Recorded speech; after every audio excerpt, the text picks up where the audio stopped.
Hello hi friends, ಇವತ್ತು ಬೆಂಡೆಕಾಯಿ ಸಾಂಬಾರು ಮಾಡೋದು ಹೇಗೆ ಅಂತ ನೋಡೋಣ. ಮನೆ ಹತ್ರನೇ 3 ಬೆಂಡೆಕಾಯಿ ಬಿಡ್ತಾ ಇರ್ತದೆ ಡೈಲಿ 4-5. ಅದನ್ನೆಲ್ಲ ಇದು ಮಾಡಿಕೊಂಡ್ರೆ ಒಂದು 2 ದಿನ 3 ದಿನಕ್ಕೆ ನಮಗೆ ಒಂದು 1/4 kg ಎಷ್ಟಾದರೂ ಸಿಗುತ್ತೆ ನನಗೆ. ಇವನ್ನೆಲ್ಲ ಈ ರೀತಿ ಫ್ರಿಜ್ಜಲ್ಲಿ ಸ್ಟೋರ್ ಮಾಡ್ಕೊಂಡು ನಾನು ಇಲ್ಲಿ ಕಟ್ ಮಾಡಿ ಇಟ್ಕೊಂಡಿದ್ದೀನಿ. ಎಲ್ಲ ನಾನು ವಾಶ್ ಮಾಡಿ ಆಗಲೇ ಬೆಂಡೆಕಾಯಿನ ಮೊದಲೇ ನಾವು ವಾಶ್ ಮಾಡ್ಕೊಂಡ್ಬಿಡಬೇಕು ಕಟ್ ಮಾಡೋಕ್ಕಿಂತ ಮುಂಚೆನೇ. ಇಲ್ಲಿ ನಾನು ಬೆಂಡೆಕಾಯಿನ ಸಾಂಬಾರಿಗೆ ಹುರ್ಕೊಳ್ತಾ ಇದ್ದೀನಿ. ಬೆಂಡೆಕಾಯಿ ಹುರ್ಕೊಳ್ಳೋದ್ರೊಳಗಡೆ ಇಲ್ಲಿ ಒಂದು 2 ಟೊಮೊಟೊನ ಹಸಿಮೆಣ್ಸಿಕಾಯಿ ಹಚ್ಚಿಟ್ಕೊಂಡಿದ್ದೀನಿ.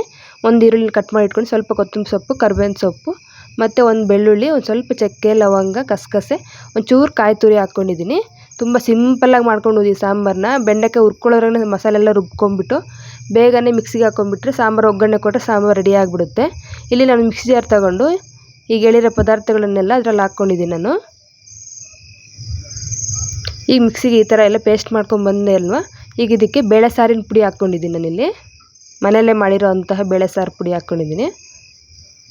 ಇದನ್ನು ಸಹ ಈ ಥರ ನುಣ್ಣಗೆ ಪೇಸ್ಟ್ ಮಾಡ್ಕೊಂಬಂದಿದ್ದೀನಿ. ಕೊಬ್ಬರಿ ಎಲ್ಲ ಹಾಕಿದ್ವಲ್ಲ ಹಸಿಕಾಯಿ, ಅದನ್ನೆಲ್ಲ ನೀವು ನೀಟಾಗಿ ಪೇಸ್ಟ್ ಆಗಬೇಕು. ಅದಕ್ಕೇ ಈಗ ಕಟ್ ಮಾಡ್ಕೊಂಡಂತೆ ಟೊಮೊಟೊ ಹಾಕ್ಕೊಳ್ತಾ ಇದ್ದೀನಿ. ಕೊತ್ತಂಬರಿ ಸೊಪ್ಪು, ಟೊಮೊಟೊ ಅದು ಸಹ ಚೆನ್ನಾಗಿ ಪೇಸ್ಟ್ ಮಾಡ್ಕೊಂಬಂದರೆ ಮಸಾಲೆ ರೆಡಿ ಆಗಿಬಿಡುತ್ತೆ. ಇದಕ್ಕಿಷ್ಟೇ, ಇನ್ನೇನು ಹಾಕೋದೇ ಬೇಕಿಲ್ಲ. ಒಗ್ಗರಣೆ ಕೊಟ್ಕೊಂಡ್ರೆ ಸಾಂಬಾರು ರೆಡಿ ಆಗಿಬಿಡುತ್ತೆ. ನೋಡಿ, ಇಷ್ಟರೊಳಗಡೆ ಈ ಥರ ಬೆಂಡೆಕಾಯಿ ಎಲ್ಲ ಒಂದು ಸ್ವಲ್ಪ ಮೀಡಿಯಮ್ ಫ್ಲೇಮಲ್ಲಿ ಇಟ್ಕೊಂಡು ನಾವು ಬೇಯಿಸ್ಕೋಬೇಕು. ಒಳಗಡೆ ಅಂಟು ಪದಾರ್ಥ ಇರಲೇಬಾರ್ದು, ಆ ಥರ ನಾವು ಫ್ರೈ ಮಾಡ್ಕೊಬೇಕು ಇವನ್ನ. ಹಾಗಾದರೆ ಸಾಂಬಾರು ಟೇಸ್ಟ್ ಬರುತ್ತೆ, ಒಂಥರ ಲೋಳೆ ಥರ ಬರಲ್ಲ ಅದು.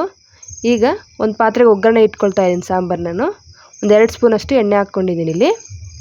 ಸ್ವಲ್ಪ ಎಣ್ಣೆ ಕಾದ ತಕ್ಷಣವೇ ಒಂದು ಸ್ವಲ್ಪ ಮಾಮೂಲಿ ಒಗ್ಗರಣೆಗೆ ಸಾಸಿವೆ, ಒಂದು ಸ್ವಲ್ಪ ಕರಿಬೇವಿನ ಸೊಪ್ಪು ಹಾಕಿ, ಕರಿಬೇವು ಸ್ವಲ್ಪ ಸಿಡಿದ ನಂತರ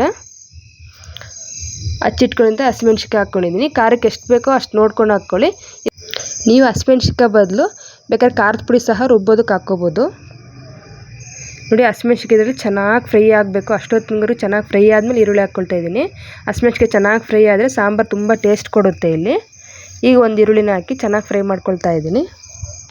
ಈರುಳ್ಳಿ ಎಲ್ಲ ಚೆನ್ನಾಗಿ ಫ್ರೈ ಆದ ತಕ್ಷಣ ಬೆಂಡೆಕಾಯಿ ಹುರಿದಿಟ್ಕೊಂಡಿದ್ವಲ್ಲ ಅವನು ಸಹ ಹಾಕಿ ಎಣ್ಣೆಯಲ್ಲಿ 1 ನಿಮಿಷ ಚೆನ್ನಾಗಿ ಫ್ರೈ ಮಾಡ್ಕೋಬೇಕು. ಇವನ್ನ ಹುರಿದಿದ್ರು ಸಹ ಎಣ್ಣೆಲಿ ಈ ಥರ ಫ್ರೈ ಮಾಡಿಕೊಂಡ್ರೆ ಅದು ಸಹ ಎಣ್ಣೆ ಹಿಡಿಯುತ್ತಲ್ವ, ಆ ಥರ ಟೇಸ್ಟ್ ಚೆನ್ನಾಗಿ ಕೊಡುತ್ತೆ ಸಾಂಬಾರಿಗೆ.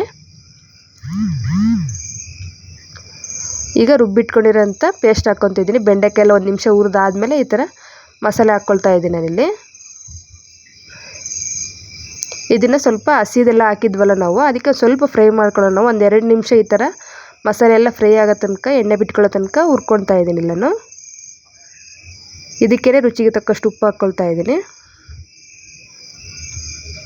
ಮುದ್ದೆಗೂ ಅನ್ನಕ್ಕೂ ತುಂಬ ಚೆನ್ನಾಗಿರುತ್ತೆ ಫ್ರೆಂಡ್ಸ್. ನಮ್ಮ ಚಾನಲ್ ಇನ್ನೂ ಯಾರು ಮೊದಲೇ ಸರಿ ನೋಡ್ತೀವಿ ದಯವಿಟ್ಟು ಸಬ್ಸ್ಕ್ರೈಬ್ ಮಾಡ್ಕೊಂಡು ವಿಡಿಯೋ ನೋಡಿ.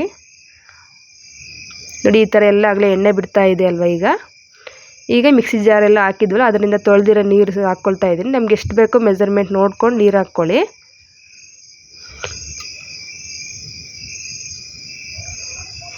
ಗಟ್ಟಿ ಬೇಕಂದರೆ ನೀವು ಇಷ್ಟಕ್ಕೆ ಸಾಕು ಮಾಡ್ಕೋಬೋದು. ಸ್ವಲ್ಪ ನೀರು ಥರ ಇಲ್ಲ, ಇನ್ನೂ ಸ್ವಲ್ಪ ನೀರು ಹಾಕ್ಕೋಬೋದು ನಾವಿಲ್ಲಿ. ಹೀಗೆ ರುಚಿಗೆ ತಕ್ಕಷ್ಟು ಉಪ್ಪು ಎಷ್ಟು ಬೇಕು ನೋಡ್ಕೊಂಡು ಹಾಕ್ಕೊಳ್ಳಿ. ನಾನು ಉಪ್ಪು ಹಾಕಿರೋದು ಸರಿ ಹೋಗಿದೆ ಇಲ್ಲಿ ನಂದು. ನೀಟಾಗಿ ಒಂದು ಸತಿ ಮಿಕ್ಸ್ ಮಾಡ್ಕೊಂಬಿಟ್ರೆ ನೋಡಿ, ಆಗಲೇ ಸಾಂಬಾರು ಕುದೀತಾ ಇದೆ. ಆಮೇಲೆ ನೊರೆ ಬಂದಿದೆಯಲ್ಲ ಅದೆಲ್ಲ ಫುಲ್ ಕಂಪ್ಲೀಟ್ ಆಗೋವರೆಗೂ ನಾವು ಒಂದು ಸ್ವಲ್ಪ ಮೀಡಿಯಮ್ ಫ್ಲೇಮಲ್ಲಿ ಚೆನ್ನಾಗಿ ಬೇಯಿಸ್ಕೋಬೇಕು ನಾವಿಲ್ಲಿ. ಸ್ವಲ್ಪ ಈ ಥರ ನೊರೆಲ್ಲ ಕಡಿಮೆ ಆಗಿಬಿಟ್ರೆ ಸಾಂಬಾರು ಬೇಗನೆ ರೆಡಿ ಆಯಿತು ಅಂತಲೇ. ನೋಡಿ, ಎಲ್ಲ ಬಬಲ್ಸ್ ಎಲ್ಲ ಕಡಿಮೆ ಆಗಿದೆ, ಅದು ನೊರೆ ಇರೋದೆಲ್ಲ. ಈಗ ಸಾಂಬಾರು ರೆಡಿ ಆಯಿತು. ಮುದ್ದೆಗಂತೂ ತುಂಬ ಚೆನ್ನಾಗಿರುತ್ತೆ ಫ್ರೆಂಡ್ಸ್. ಬೇಕಾದ್ರೆ ಒಮ್ಮೆ ಟ್ರೈ ಮಾಡಿ. ನಿಮ್ಗೆ ಈ ವಿಡಿಯೋ ಇಷ್ಟ ಆದರೆ ಆದಷ್ಟು ಒಂದು ಲೈಕ್ ಕೊಡಿ. ಓಕೆ ಫ್ರೆಂಡ್ಸ್, ಬಾಯ್.